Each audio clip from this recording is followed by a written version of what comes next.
السلام علیکم۔ کام کی ایک بات،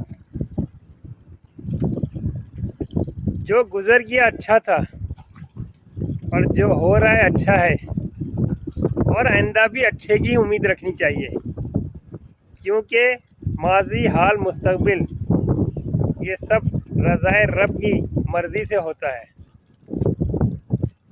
تو نے کیا کھویا تو رو رہا ہے؟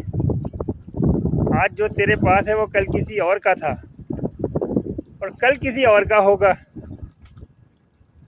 یعنی تبدیلی آفاقی عمل ہے اور قدرت کے اس عمل کو کوئی نہیں روک سکتا۔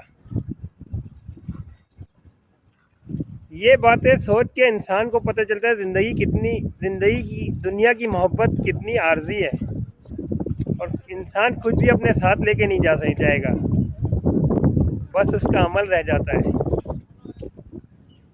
اور یہ باتیں انسان کو دنیا کی لذت سے دور کرتی ہے اور روحانی طور پر رضائے رب پہ راضی رکھتی ہے، اور ہر اس عمل کو کر کے خوش ہوتا ہے، اپنے معاملات کو اتنا اچھا رکھتا ہے لوگوں کے ساتھ کہ اپنے آپ سے مطمئن رہتا ہے۔ اوکے، فی امان اللہ۔